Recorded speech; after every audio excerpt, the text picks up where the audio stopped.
All right. So our special lesson today is a friend of mine. I've known Rusty for over 20 years, maybe 25 years, and he has read at some of my dire farewells and at my dire series. And Rusty, why don't you introduce yourself, and we'll get going with our lesson here. Sure. Well, my name is Rusty, as you already know. I've published since 2007 16 books in various genres. And I've also been an editor, um, probably more well known for my editing than I am my creative work. But I've co-published the magazine Night Train from 2002 to 2016. And I edit currently the blogazine uh, Tough, which publishes short fiction. And I also run with my wife, Heather Sullivan, a poetry journal called Live Nude Poems. And I'm here to take questions, wax philosophic, whatever you guys think you need. All right. I threw out some topics to you originally when I proposed this to you. So I want to hear you have an MFA in writing from Emerson University. So I want to hear about that experience, what it did for you, what it didn't do for you, things to that extent. Okay. Well, I did go to graduate school at Emerson College. I went directly after my undergraduate, so I was 21 years old and in graduate school. And having grown up in a small town in Pennsylvania, I was not prepared for what a graduate workshop or a graduate literature course would look like. So I nearly flunked out my first year. And then I got smart and started reading and reading and reading. I read over 300 books the first year of graduate school, just trying to get up to speed with the rest of the students. And I did graduate. It took me a while to publish things, almost 9 years. But then once that happened, I've been lucky to have general access to a lot of publishing. So I've published a lot of stories. I think Tim still got me beat, but I've published a number of stories and poems. Um, let's see, what I got from it was a sense of how my work fit in with the general range and quality of submissions. I thought I was good enough, um, but I didn't quite make it for a lot of years. And somehow, somewhere around my 100,000th or 400,000th word, I have no idea. Something kicked in, and I began to write publishable stuff. Uh, Graduate school was good for what it did. It gave me connections to the world. I took fiction writing with DeWitt Henry, who's turned out to be a mentor and a friend. Christopher Tillman, who's a wonderful short story writer based mostly in the New Yorker. I learned a lot from him. Learned book reviewing from Joyce Pesaroff. Had a lot of good things happen to me in graduate school, but I left it feeling unprepared because I knew just how much I had to learn, and it was not going to be as easy as I thought it was. I know we've had this conversation. I'm trying to word this to represent it. You had at one point, you decided to go back to your roots and you didn't reject the MFA doctrine or perspective, but you made this jump. Do you know what I'm talking about? And if you do, can you explain this? Yeah, yeah, I do know what you're talking about. Back around 2012, I guess, I was sending my then first reckoning out to people, and a couple of my friends read it and said, Rusty, you're having a hard time publishing literary fiction, but this seems like a crime novel to me. And I was like, oh, I never thought about that. But what I read during my adolescence, during my formative years, was mysteries and science fiction and fantasy and things like that. So I took a hard right turn and started writing crime fiction since then, and I've never been happier. I've never been happier with the choice I made. I still write poetry, but crime fiction is my thing, and I've published 4 novels and a collection of short stories that were crime stories. So I feel pretty good about that. About going back to my roots and taking everything that I'd learned in the MFA and outside the MFA and sort of making it all work for me at once. So I'm very happy with that choice. And even still, my latest collection, Half Crime, is, if you read it, that's exactly what it is. It's half crime and half literary, and it's probably my best book. And I feel pretty confident about that. Uh, Gotten good feedback um, all over. Pretty good, I think. I have another, and also if anyone has questions, instead of me jumping to other subjects, just, jump right in here in the group and, because, I'm so used to moderating, but I want to make sure the group, what they want to talk about, gets represented. So, publishing in different genres, you said you read 300 books when you got to Emerson. Mhm. Have you ever considered a memoir? And the reason I'm considering that, you've got so many good tidbits from your childhood, how you grew up, even now, in terms of how reading has affected you and affected your writing, and how you are such an advocate for reading, to the extent you have so many books in your house, the weight of the books, you had to rebuild your foundation, which Yeah. which which is a great thing for a memoir. So, I guess my question is, how much do you still read, and what is there possibly that you can get out of it at this point? Oh, getting out. It's my life. I mean, I'm a reader long, long before I'm a writer. I'm slow this year. I've probably only read 100 books, but I read um, 2 or 3 books a week. When I can afford to do that. Um, I'm sorry. Remind me the question again. Um, Someone remind me of the question. Um, um, so, Memoir. so Memoir. Why doesn't he memoir. write a memoir? Memoir, right? Yeah. My life is not exciting enough to write about. I mean, just the fact that the foundation story is a good one, but I don't know if I have much more beyond that. I did grow up in opposition to where I am now. I grew up fairly poor. Not I never went hungry, but I was always conscious that there were money problems, and that that sort of hard scrabble, grit lit approach has carried with me from my literary fiction into my crime fiction. So no memoir for me yet. Maybe when I'm 70, but not now. Eric asked in the chat, which is fine to do, y'all. What is half crime and half literary, and have you approached this differently than straight literary? And do you still aspire to be literary? And he says, by the way, I consider crime fiction to be literary. To tell you the truth, I don't worry about it while I'm writing. Once I have the manuscript in front of me for editing and polishing, and my beta readers have it, then I decide. It's half crime because half the stories have crimes in them and half of them don't. It just sort of worked out that way. Because my last collection, Cry the Enforcer, which is definitely a pulp crime collection of stories, didn't leave a lot of room for the literary. So I put off the literary until this year and self-published it. I do still aspire to literary, but it's literary crime fiction. Uh, it's not as concerned with domestic affairs as literary fiction can be. When you say, I'm just going to jump in if it's okay, Tim. Thank you, Rusty, for that answer. When you say just crime versus literary, I'm still not sure what that means. Whether literary is just more talking about bigger issues, or what do you mean by it? The difference between literary and crime fiction, Yeah. It has a lot to do with where you publish.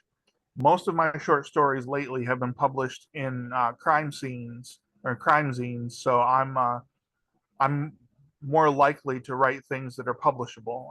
I don't find my literary stuff as captivating anymore. There's I just somehow a switch turned in my brain, and I discovered that entertaining was not so bad.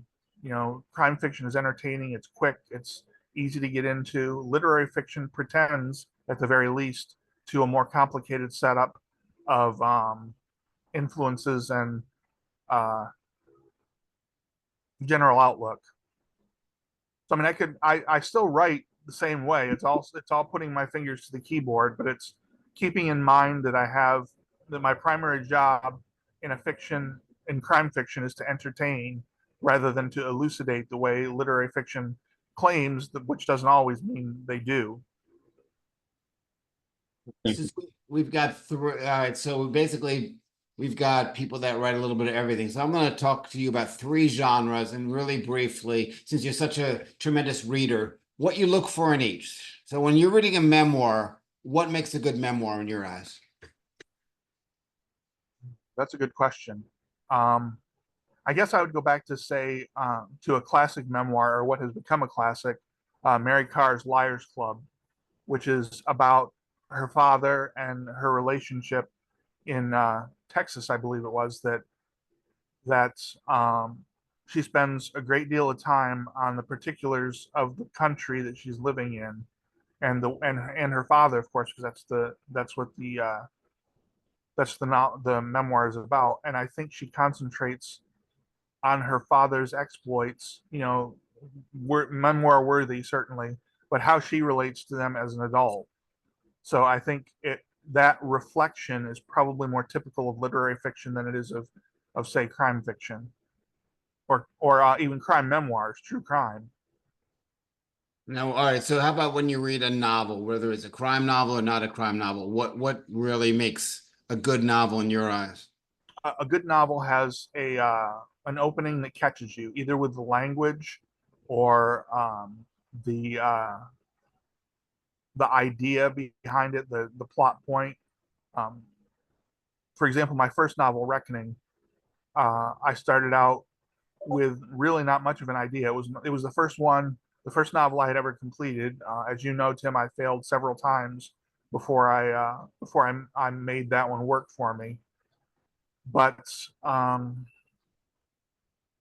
you know, I went back to my roots, and the first sentence came to me: "The sun was bad."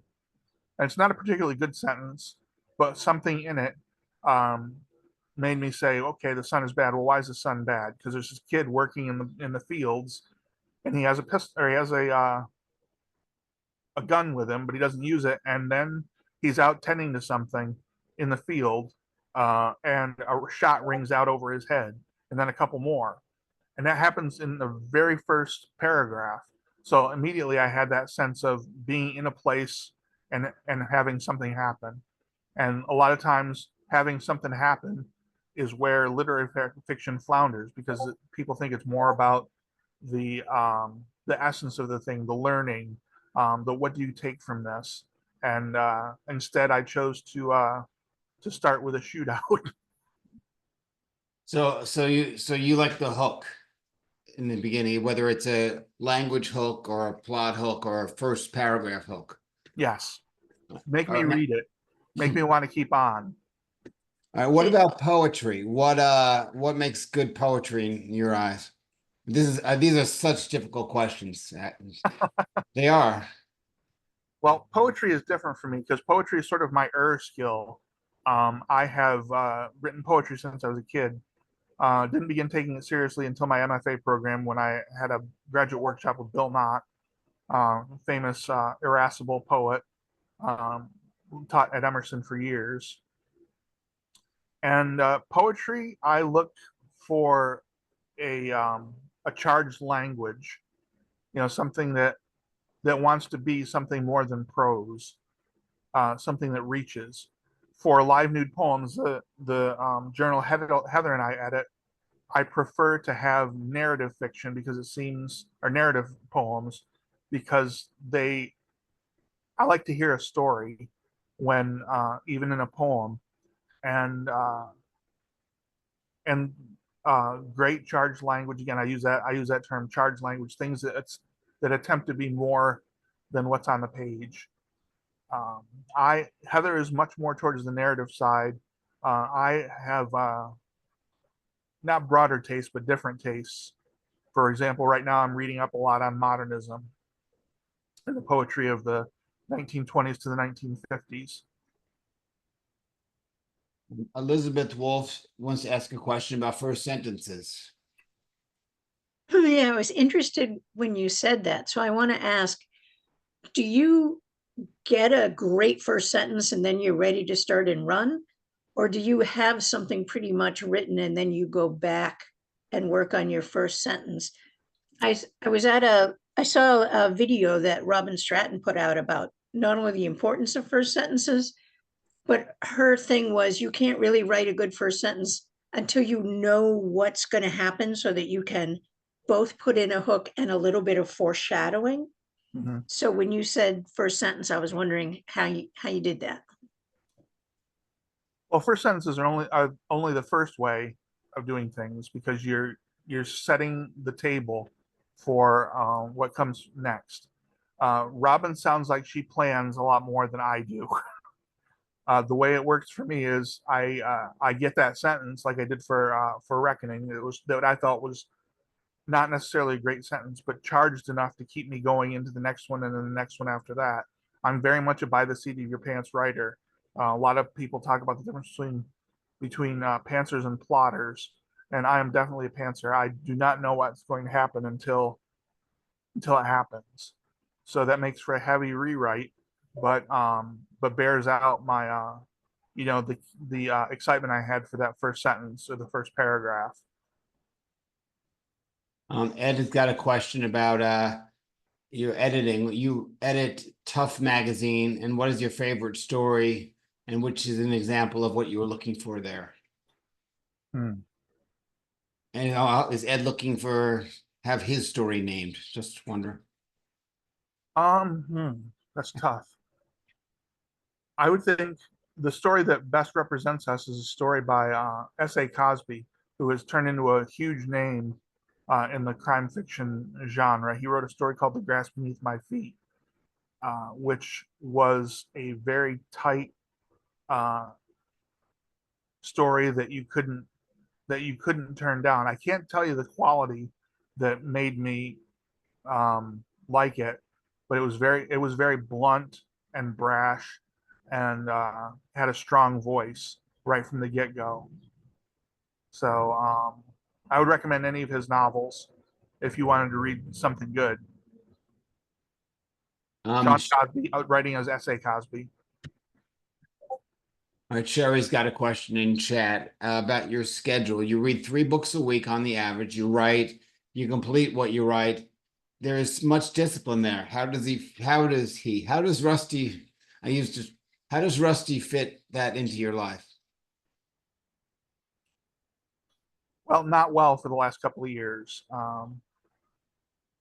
I talk about this on my page, so it's not going to come any secret to you, Tim.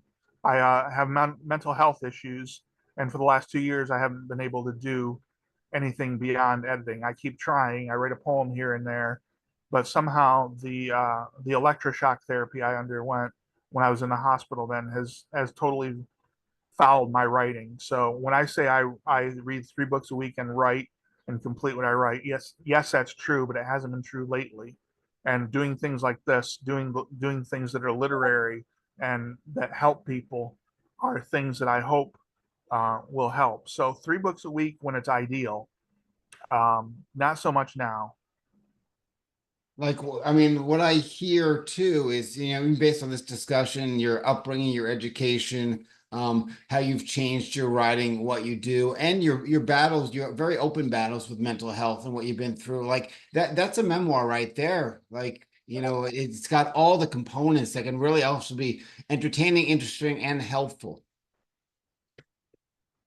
Well, maybe someday. It's hard to think about it when you're in the middle of it. Yeah, I get it. What else do I have lined up for questions for you?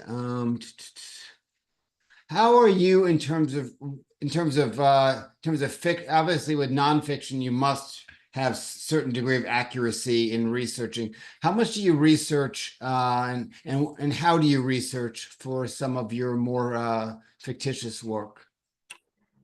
Hmm. That's a good question. For years, I picked one place that I was going to write from, my childhood home, which is no longer there, Mosherville, Pennsylvania, population 200. boy, I just don't know. When I write first and do the research later. You know, if I set something on Route 328 in Bradford County, Pennsylvania, you can bet that it's there, but probably some of the houses along the way that I've used, you know, are places that I've lived in or visited or things that had a major impact on me as a kid that I can then go back and fictionalize to greater effect than greater effect than nonfiction. For me, I don't read a lot of nonfiction. I've read a few memoirs. And I read a lot of letters, but in terms of strict memoir, I don't read much for some reason. Okay. Sherry says, what can you recommend to people in terms of disciplining themselves to both what to read and also attend to whatever gets thrown at them in their lives that might be interrupting? Yeah, that's a big question. Uh, let me tell you what it's like when I'm well in writing. Tim and I belong to a writing group for a long time, where we would write flash fiction challenges every Friday night and other time or every Saturday night at 9:30. And I did that at 2 or 3 different sites from the year 2000, Tim, to about 2017. Something like that. Yeah. And I wrote 3 flash pieces a week literally for almost every one of those weeks. And I published, I don't even know, 300 or 400, probably more stories, flash fiction back when the name was interesting and everybody had it and everybody wanted. There was a thirst for the flash fiction in the early 2000s, and so I would suggest getting a schedule like that. Maybe not 3 times a week, but at least a couple of times a week. You got to sit down, put your butt in the chair, and discipline yourself. You know, like the writer Harry Crews said, you know, I can sit there in front of the typewriter and I make it so I don't sit near a window where I can see anything. You know, the only thing I'm allowed to have is a pencil, and I stare at the keyboard, and pretty soon I get bored and something comes out. Yeah. That's the key, just sitting down. And as far as attending to what comes up in a life, all you can do is roll with the punches. I hope to be a steady fiction writer again, but you know, I don't know if it's going to happen. I'll certainly be editing. I'll certainly still have my hand in that, but I just don't know how it's going to work otherwise. Like, I'm having a good day today. You can tell because I'm alert and I'm with things, and you know, this is what I am when things are okay. Yeah, the writers group that we belong to, I'm so grateful to that group. There's so much talent in there, and I probably would not have advanced to the writer that I am without having attended Scrawl for a few years. So when you're in part of a writing group, not necessarily online, but in person, what's the important thing to look for in a writing group? Honestly, because you're spending a lot of time talking with people, you need camaraderie. You need to be able to get along. I say you need a pro. I'm trying to think of the right word. Someone to cheer everyone on in the workshop. Someone who is always there and reading and will give you good feedback. There's always one of them in a group that's more willing to talk than the rest of them. So it's your job as a workshop leader, which is how most of my workshopping has been since graduate school. I've been the leader. You know, you need to pick people's brains on the spot without making it seem as though you're questioning them. Sherry wants to know about flash fiction. When you sit down, are you completing something from start to finish? And how long is a flash fiction piece? Flash fiction, yeah, right. Flash fiction runs anywhere from 50 words to 1,000. You know, it's turned into 3 or 4 different genres since I started writing it. You know, there's microfiction and flash fiction. You know, the short story. There, you know, people look at them and they think different things. So anyway, I'd say 50 to 1,000 words. For my magazine, Tough, I have an upper limit of 1,500.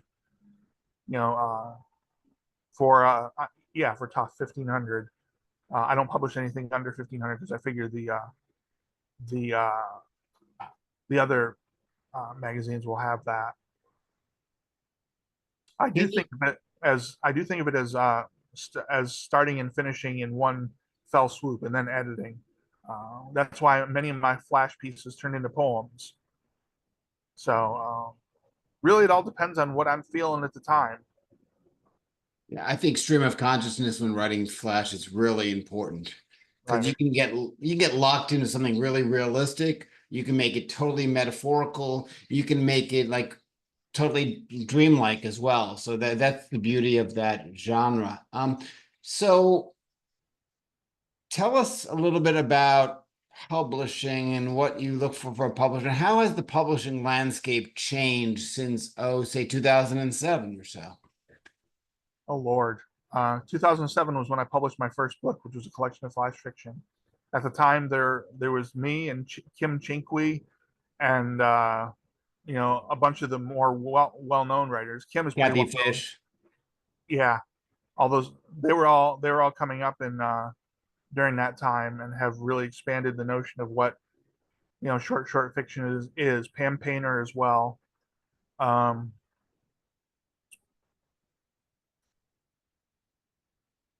Would you, if you're looking for a publisher now for anything, how do you recommend going about it? Best thing to do is go to the various online repositories of publisher information. There's Duotrope, which costs I think $5. I think $5 a month and gives you access to reviewer stats and publishing stats. There's also Submittable, which you probably all know that you can submit through. And there's another one that's Chill Subs is the other one that I don't have those URLs on me, but Chill Subs, Duotrope, and Submittable are ways you can research to find out what where your work might fit in. Also, there's just the idea of finding the places you like to read on the net. I publish mostly on the web these days because there's a quicker response and less time between publication. What about books to get a book published? Well, that's another thing entirely. My second novel, Ridge Runner, was accepted by Great Press, 280 Steps, and I was very happy. They accepted three novels, so I had a career going there. And then everything just shit the bed. The publisher wouldn't talk. The website disappeared, and it ended up my book Ridge Runner ended up being printed only about 100 copies. And I had to sort of scramble from there to go, okay, now my dream publisher's gone. What can I do in the publishing world now? Because I went from having a publisher to having nothing. So Ron Earl Phillips at Shotgun Honey, my current publisher, chose to help me and brought those books out, except for the third one, which I still have problems with. I can't quite resolve it. But he did that and published my both Ridge Runner and then my third novel, Knuckle Dragger. So find where you like to read and submit there. That's my advice. One thing I found recently with shopping and looking for the shadows from the scene, that now a lot of the small presses and the more established small presses are looking for agents, which surprised me. That wasn't even like that 2 years ago. Yeah, agents. I've been sniffed around with agents for years, and I have no I don't know how to say this without sounding negative. I don't worry about agents anymore because I've been courted by a few that never worked out. My first novel got 90 rejections, 90 agent rejections before I said to heck with it and went to the small press, Sunny Outside Press with David McNamara, who saved my life. Published my first novel and my first two collections. All right. Does anyone have any live questions for Rusty based on anything that we've talked about? Yeah, happy to answer questions. Shoot them out there. I have a question. So when you talk about the process of rejection, and this is a process that I know more people are familiar with than others, but everyone goes through it. how do you deal with that? How do you just, what is your process for dealing with rejection? Well, for receiving rejections, I smile and send it out again. That's really the only thing you can do. You know, once it comes back to you, send it out to somewhere else. If you're talking, did that answer your question, or were you looking for something else? I'm not sure. Well, I know that is the you know, I guess it's a good answer. That is a right answer, right? And that is what I've done, and that is what probably 99.9% of writers do. But how do you deal with it? And what does that? I know it's when you have some success, you realize it's not personal, it's this and that, and you just have, you know, it's a numbers game and all that. I guess I just wonder if it just is a distraction or a hassle for you, or you just at this point just automatic, you just send it out and don't worry about it. I submit a little differently than I did when I first started out. I started out, you know, sort of really seriously reading and trying to fit my work into the genres everyone else was. You know, I was sending at the time to Glimmer Train, and I wasted submissions to the New Yorker, places that I was not likely to ever get in. And I've changed that actually quite drastically.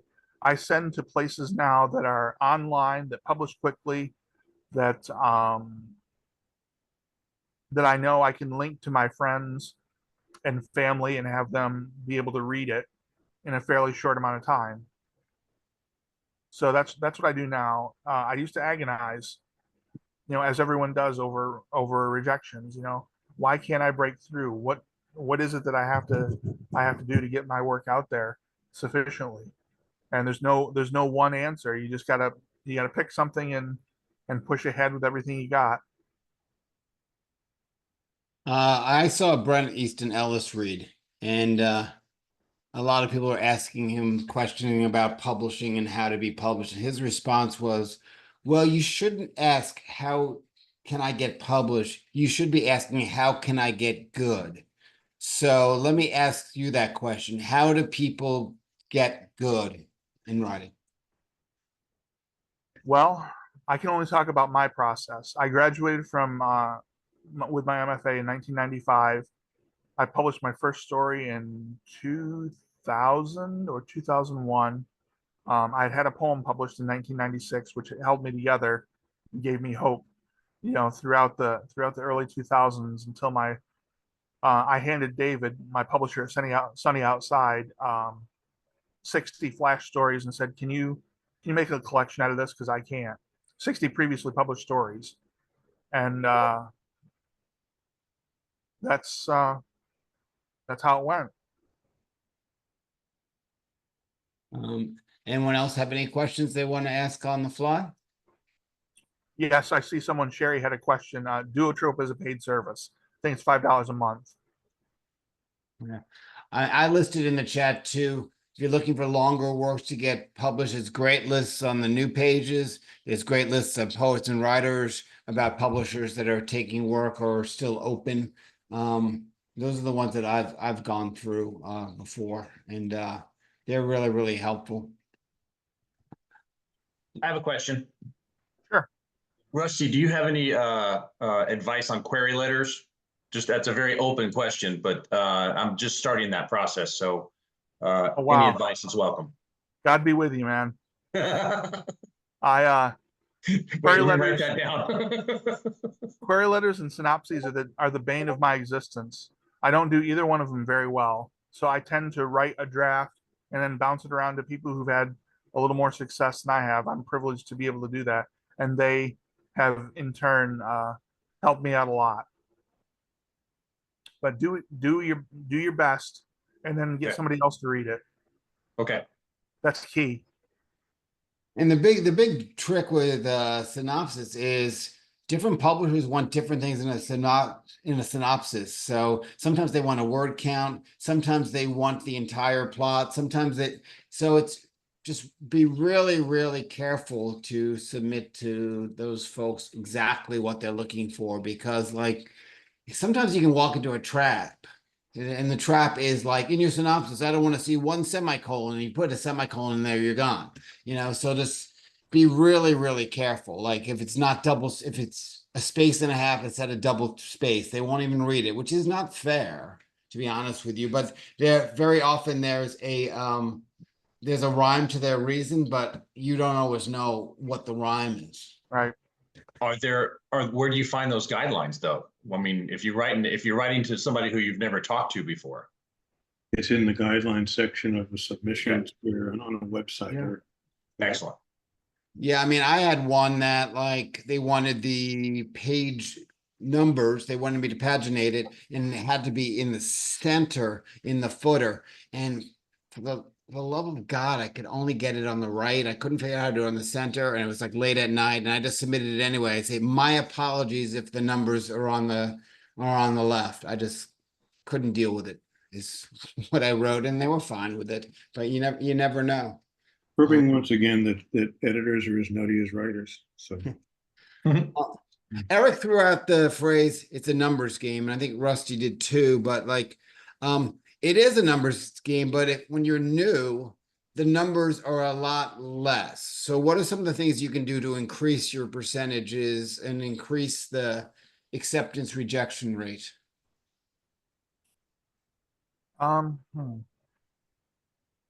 Go beyond what you think you can do. If you think you want to write a poem or a piece of flash fiction and you want to finish it in a couple of sessions, then do that. Aim for, have a target to aim for. I'm going to write 1,500 words on this story and 500 on another. And if something doesn't work, if something's not clicking with one of them, immediately go on to something else. Don't let yourself do like what's happened to me, where I feel like I'm flummoxed and can't write anything long anymore. I mentioned that earlier. So like that's something I got to get through, and I've got a window open up right now in my writing program, which is Atticus, and it sits there with with 2 paragraphs of a novel that's been sitting there for 2 years probably, and I can't yet bring myself to write. I've published some poems, but I can't quite bring myself to look at the fiction and go, okay, this is good. This has weight behind it. This is what I can do. So don't let yourself get into a hole. Get inspiration anywhere you can. Are you a proponent of outlining a longer piece? And when you have outlined before, when do you start the outline? Do you do it from the beginning? Do you do it like when you're at the quarter pole? Don't do it at all? What works for you? What works for me is a sort of mini outline. I say, in fact, when I teach, I say this because I think it's more doable than an outline for some people. I say, you've got an 80,000 word novel, somewhere in that neighborhood, and you have chapters that are about 2,000 words. So what you should do is have 3 plot elements that you write into the first section, and the question is that one of them has to. Then when you write the second piece, you go back and what do I want to say? Have one of those 3 things in the original element go on into the second one. It's sort of like Chekhov's gun. If it's in the gun, if there's a gun in the first act, it needs to go off by the final. So, but what you want to do is keep sort of seeding ideas in your sections. You've got the 2,000 word section that doesn't have anything to attach it to, but then the next one, you go, okay, I don't know if I'm making sense. You want to put 3 pieces of your book into one section and then work from there, working at least one into your following sections. That's what works for me. It was what worked for a couple of people I've taught. Only one way to skin the cat, There's not only one way, I mean. Yes. Other questions? Actually, Elizabeth had a question. Yeah, I just want to put in a plug for Submission Buddies. I was not writing a lot or submitting a lot, and then a friend and I just started doing it together. So we look for opportunities, we share those, we send things out, separately, but we're keeping each other informed. And then you know, when one of us gets rejected, instead of feeling the pain of that, we're like, oh, you know what? Now that's free to go to this other place. So we've been sending out, I mean, I've definitely been sending out more than I had for months. And, you know, we get to be genuinely happy for each other when they're there. And I'm finding much more interesting, you know, theme submissions here or something else over there than I would gazing on my own. So submission buddies, give it Yeah. a try. Yeah. Good I'm idea. all, yeah, I'm all for that, but I'm very secretive to where I submit, only because it's not like I'm protecting anything. I find if I'm in a group, like they have the Submit-a-thon up in Salem, if I'm in a group and there's a market that I like, and suddenly there's 15 submissions going to that same place, my chances, and I hate to say it, sometimes writing is a selfish business. My chances of getting in that journal have decreased by even that 3 or 4%, and I don't want that.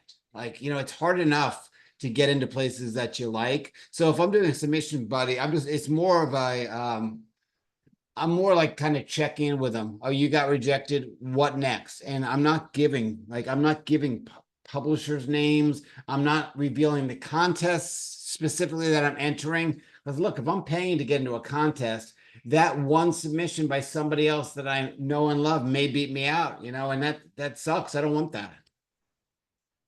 See, I'm thinking if I was gonna get accepted, I was gonna get accepted. And if it's not what they're looking for, if it's not up to par, then I'm gonna get rejected, but I don't. I would think- get out of the mindset of being up to par. Sometimes it's like you've got this wonderful story with a talking dog, and then coincidentally someone sends in a more wonderful story with a talking dog, and the reason that you got rejected was because there's 2 stories with talking dogs in them. It's not even about the quality of your work. So that extra submission, you don't know if your friend is writing the same or a similar theme, and that is also other numbers, numbers game. What increases your numbers? And sometimes it's finding a market that's actively looking for submissions. Sometimes it's finding sometimes it's making a contact that you know the editor, and the fact is that they might know your name and they're afraid to reject you. There's all kinds of things that work in your favor. And that's not underhanded at all, but you have to take as a writer. I mean, if you're a beginning writer and your acceptance rate is like 1% or less than 10%, you better find something that's going to double that. You know, you got to find some sort of edge. Let me ask a question, if I might just jump in here. I've always felt that it's like almost like a mind reading game. And it creates a lot of anxiety, even for successful publisher writers like Rusty or Tim, or any of us who are hopefully in that place in the future.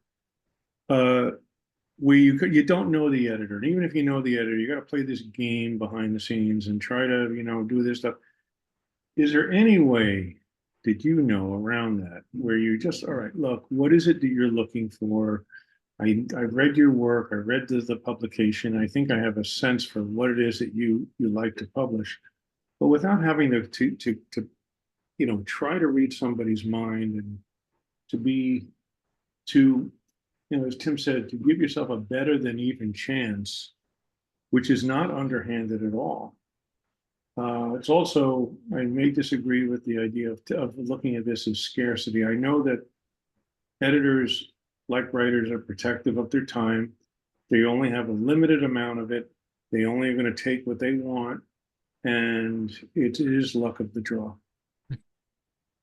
So I'll Rusty, if I can answer this Sure. quickly as well. I don't overthink it. You know what? I don't know if I've got a 0% chance of anything I'm submitting, and I don't want to overthink it. And I don't want to overthink, oh gee, this one's a great lead, I've got a 30%. I just send the stuff out. One of my favorite rejections that I ever received was from iShot, and the rejection was it had nothing to do with my writing. He wrote back, I just cleared out my inbox of submissions 30 seconds ago, and you've sent me this. It came back a rejection immediately. So I was rejected because I annoyed him by submitting, basically. Who was the editor? That was Lee Klein, wasn't it? Yes, it was Lee. Yeah, he did the same thing to me. I sent what was sort of a regular sort of realistic, um, down and dirty flash fiction, and he said no. And then I sent him the next one, which is sort of a stream of consciousness paragraph. He's like, "You finally read some. You finally sent something like something that I would publish. This sucks." Bing. Yeah, and that was it. And he did that for a number of people. He was notorious for that. I think he's back at it somewhere actually, Yeah. but I don't know. So I never Rusty, felt bad about his rejections, but no, I always felt they were kind of humorous and human. So Rusty, I guess Eric's question had to do with mindset in terms of thinking of overcoming obstacles. How do you find that little edge? How do you get past? How do you address certain editors? this is probably anti-workshop, but I believe you should have a wide range of publications that you submit to, and try not, as you said, Tim, try not to take it too seriously. The rejections, you're going to get them. I can't tell you how many I've gotten.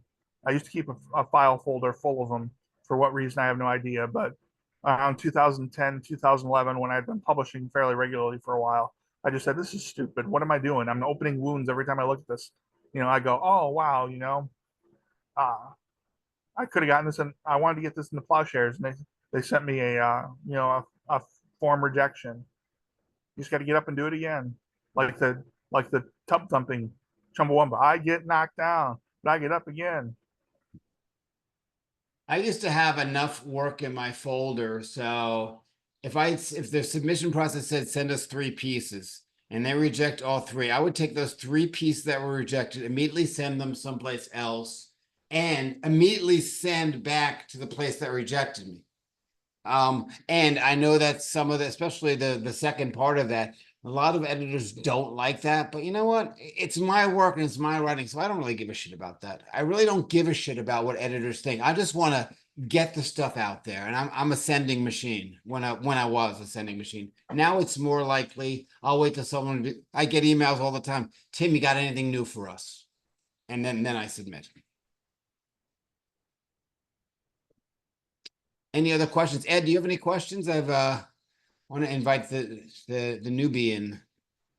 Well, something that just came to mind because I'm a fan of writing prompts, and one of them was well, I didn't see it, but it came to mind, writing a TV episode of a favorite show I like, and I like Big Bang Theory. So I wrote an episode of that yesterday.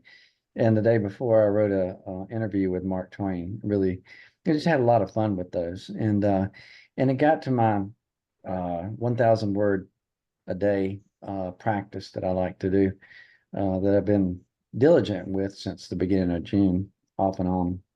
Good work. Yeah, it's a lot of kind of practice for sure.